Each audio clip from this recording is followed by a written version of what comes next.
Hey everybody, this is for Mixed Media Morsels number 3, and I was really sick so I got behind, but I'm catching up. So here is my alcohol ink technique in my little technique book.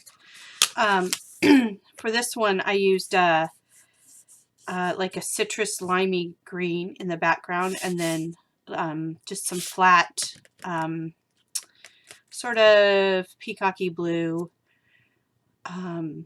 on the front. And boy, doing this you really learn how important it is for that top layer to be really thin. And then on the other side I wondered what it would be like if I used pattern paper instead of a color behind. So I put down some pattern paper. This is some Kane Company paper, and then I did the same kind of peacocky blue on top with the alcohol technique. And then for my large piece of paper that I'll use in my scrapbooking process, I did this. So this one is sort of glorious in its shininess. I used the same limey, just inexpensive limey green background color on this one. But then I took, you can see the, let's see if you can see the dragonflies. I have I have this stencil that I made on my silhouette. I had gotten the file from the Silhouette store, and I just cut it on stencil material. And I laid the stencil on there, and I sponged Lumiere gold paint all over with the stencil. So that's how those butterflies are coming through. And then so then I used the Halo Blue Gold Lumiere paint, and I thinned it out really thin and did the alcohol technique with that. And as you can see, I got some really great effects with that. And interestingly, the whole piece took on a sheen from the halo, because even if it didn't leave behind the blue color, it left behind some of the pearlex, so the whole thing is very shiny. And the dragonflies come through subtly, but they're just, I just love this piece of paper. It's one of those pieces of papers that you want to hoard. I want to hoard this paper and not cut it. Okay, so I had that lovely paper that I'd made with dragonflies, and I just couldn't think of a photo to scrap with it. So then I thought I would do this one instead for this process and just hoard that other paper, because I do love it.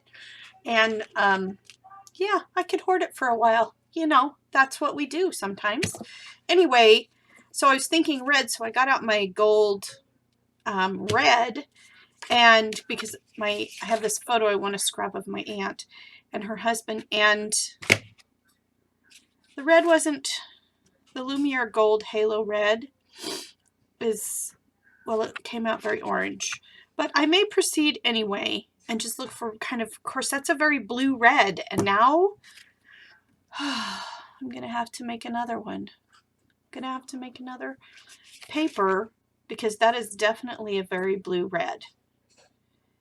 All right, I'll start over, and I'll hoard this one too, because it's really quite lovely. See?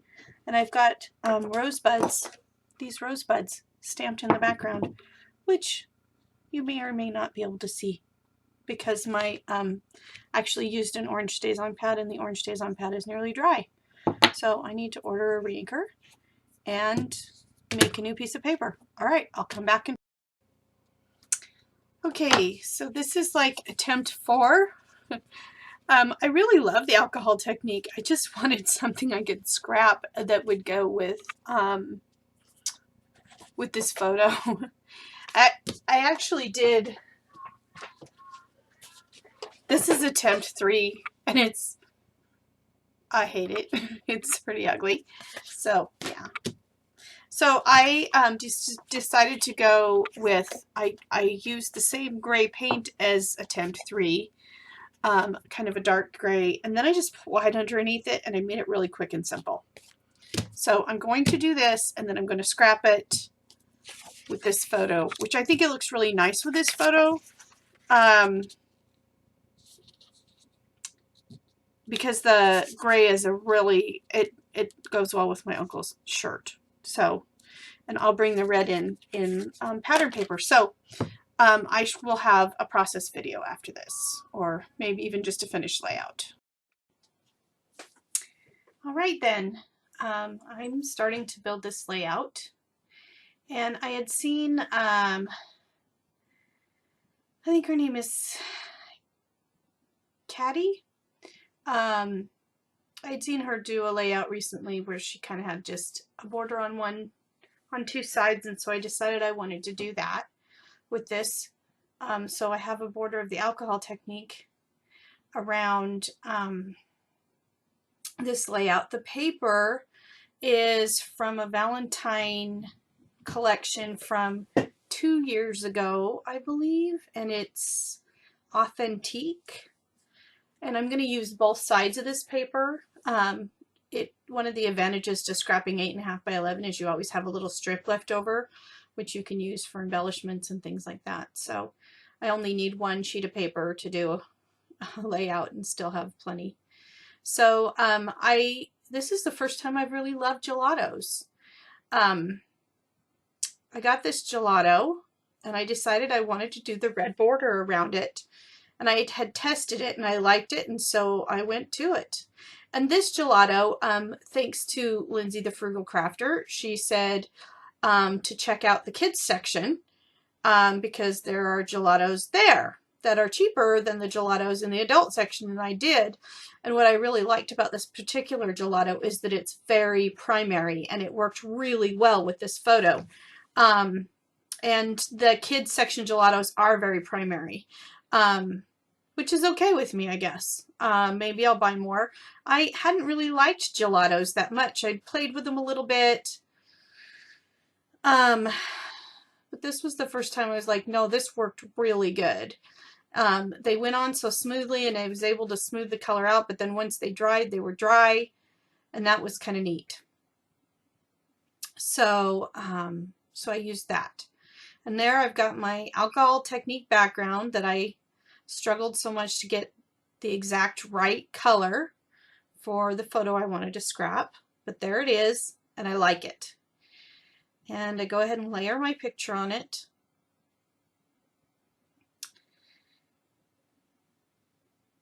And to me, the layout's really starting to make sense. I found a doily in my stash, and I'm just going to go on either side. This one's going to have a lot of embellishments when it's done, more than I usually do, but I like the way it came out. It took me a while to figure out what was the theme of this layout, other than this was a picture of my aunt and uncle. And I sort of discovered the theme and the message of the layout in the process of doing this video. So I pull a tag out and do my journaling on it. And I just say that they've been married for 30 years. And decide I'm going to put it there. And then I realize on the back are all these little hearts and keys, and I like them. They're very sort of old-fashioned, and they're just my style. So I fussy cut some of those out. That gave me some time to think about this layout. And it was bringing in a little bit of that sort of vintage look that I actually really like. This layout was looking very contemporary, and that's just not really my style, to be honest. So then I've got that gelato, and I have that bold rose stamp that I got from the Michael's Dollar Spot out of the Valentine's. I decided, oh, I'm going to try this gelato with stamping. And the first one was really pale, and I wasn't super impressed with it. But I did 3 of them. And then I took some my homemade micro pearl mist and sprayed it on there. And I was afraid that the micro pearl mist would reactivate the gelato so much that it would start to bleed. Interestingly enough, it really didn't. And I sprayed these a lot because the first time I sprayed them, the micro pearl mist didn't make a very pearly coating on it. I hadn't shaken it enough, so I had to respray it and re-dry it. I cut out most of that process. But they finally did get a nice pearly sheen to them, and it didn't do too much reactivating. That little piece of vellum that you see me tucking in there, that was just sitting on my desk from a project that I did a few days ago. It was a leftover, and I love that vellum, and I love that paper. And it's just a clock that I had dry embossed on the vellum. And so I ran a little black soot over it so that you could see the details of the clock, and tucked it in there. And I'm working with these little bits. One of the things that I'm going to get on a soapbox about vellum, so often I see people use vellum and they just cut it into a thin layer, and you can hardly see what's spectacular about vellum. You don't see me using a lot of thin layers, I guess, but vellum is spectacular because it's see-through. And if you can't see anything through it, it doesn't to me feel like vellum. So I really loved how you could see the doily through the vellum, despite the fact that the vellum has some pattern on it. I found these old key rub-ons in my stash that I've been hoarding for at least a couple of years, maybe 4. And they're from the Michael's Dollar Spot. I don't know when I got them. And I decided I was going to rub a key up there. And then I pulled out this washi tape because I wanted to take the formal feeling away from this picture. I wanted it to feel a little more scrapbooky. And then I decided that white tag was too white. So I just the tiniest little bit of the gelato on the outside of the white tag, and then I just rub it in a tiny bit. It gives it the teeniest little edge of red.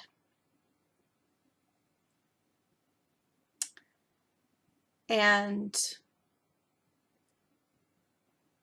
you can see when I make a commitment, I just glue the stuff down. I don't sweat the small stuff. I really don't usually.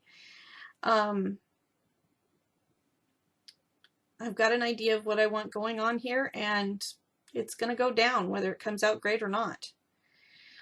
And this is where I start to realize that I want the theme of this to be the key to commitment.